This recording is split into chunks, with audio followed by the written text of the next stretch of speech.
Let's start the session this evening with someone who would like to share something. I would, if the group doesn't mind. Good. Why don't you introduce yourself and tell us a little bit about your situation since this is your first meeting. I'm Amos, a forensic pathologist. I know who you are. You're Winnie's husband.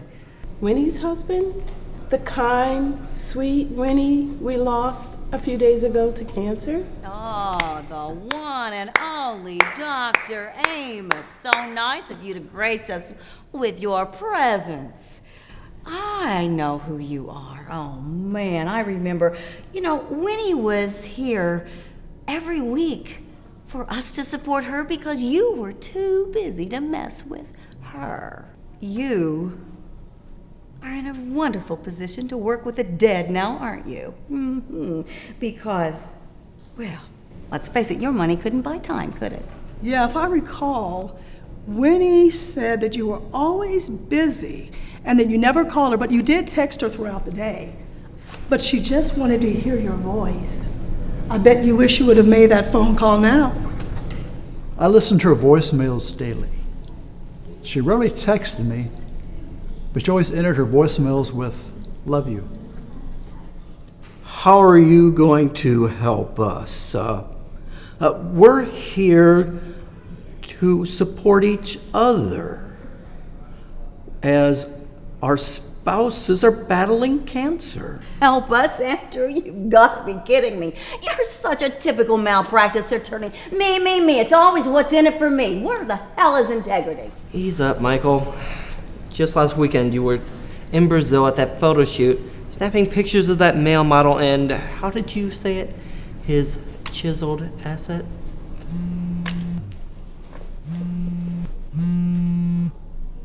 Oh, looks like this young girl's death has gone viral on social media. I hope for your sake, Amos, the information is correct. Your social media is the death of us. I hear about 90% of Facebook postings are current. And what is this new thing called? Twitter? What is the purpose of Twitter other than global gossip? Oh, our social media is exactly what keeps us informed of what the hell you are doing or not doing in Congress. Ooh, hit the nail on the head. Michael, I am quite confident that you don't have a clue what we do in Congress because you spend all your time focusing on the Kardashians and how they dress to the nines. Most elected officials spend most of their time trying to undo the harm caused by your social media and the false information posted. Really? Rather than trying to get a bill passed. You're the reason why my wife could not use my insurance and her health care was delayed, the health care that she deserved. I can't believe that you could empathize with me. No, not at all. Because, oh yeah, that's right. Just a while back you were saying, I don't have feelings. I don't deserve to be loved, and I definitely am not entitled to health care. Joy's right, William. You have the grand privilege of a congressman, salary and the health care. What do you worry about, a true tweet? What a hypocrite. Do you know people are denied their rights for health care because you denied treatment, drugs, and approval?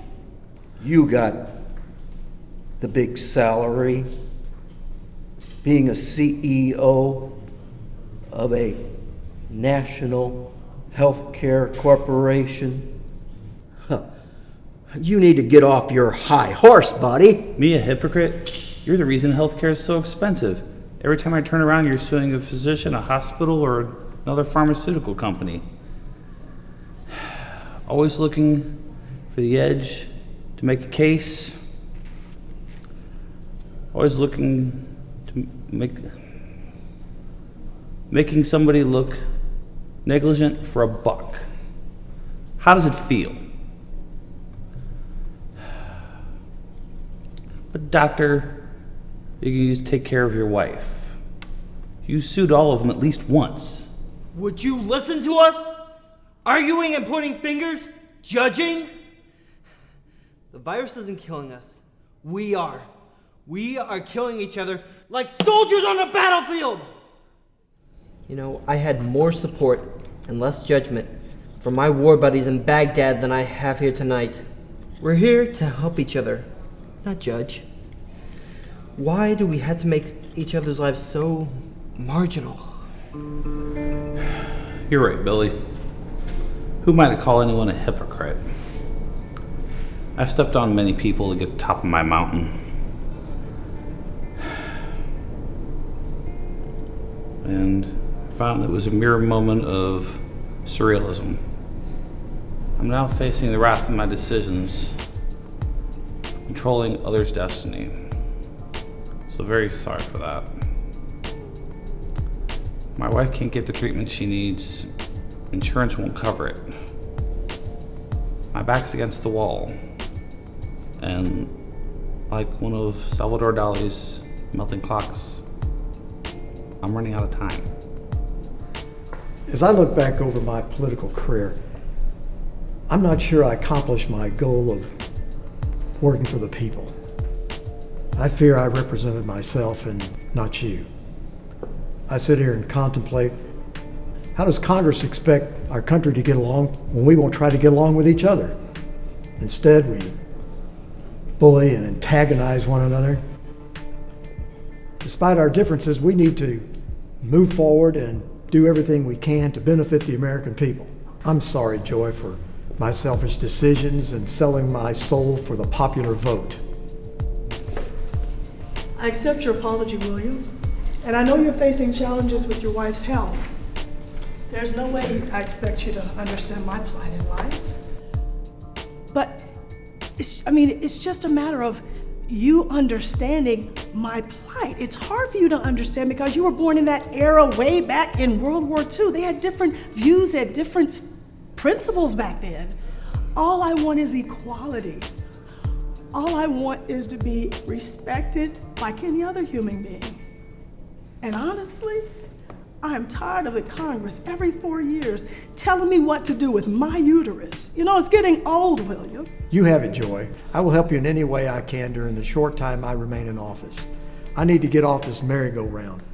The circus tent is collapsing, and the elephants and donkeys are running amok. It's time for change. Joy, I'm sure I can help you legally, for free. Call me sometime this week. Wow, I'm in shock, Andrew. No judgment. Michael, I've been coming to this support group for weeks now. I just realized it is not the feeling of being supported and not being supported by others, but the fact that someone needs my support. That's fulfilling. It's like we are all chimes. Without working together, we're still. Not the perfect situation, is it? I hear ya. You know, I wonder how many times I purposely focus on celebrities' lives just to deter me from my own.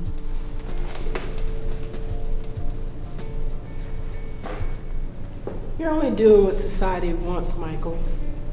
Diverting our attention on the disasters of the world keeps us from seeing and understanding all the things that are happening. There's so many of us who don't want to face up to the fact that we have become greedy a human race. And most of us turn our cheek to violence against mankind and animals. They don't want to be a part of it. Not my business is what they say. It's no longer about knowing our neighbor. You know what? I think I'm not gonna fall prey to all that celebrity crap anymore. It's really time for an American reality. I agree with you. We've become a cold-hearted society. Where's the human voice? Where's the person-to-person contact? High-tech technology is good, a lot of benefits, but we're still people. Do you think it's possible to become personable again? I'm not near as savvy as all of you with this electronic age. I've often wondered, does this high-speed technology enhance our private endeavors, or is it hindering our jobs and personal lives? And whatever happened to thoughtfulness? The obligation of love is truly becoming obsolete. It is sad. In a flash, we thrash at each other over the internet. I mean, we pass judgment. Now that's what I'm talking about. Brothers and sisters, helping each other, building a foundation for support. You can't go through life just playing solitaire, my friends.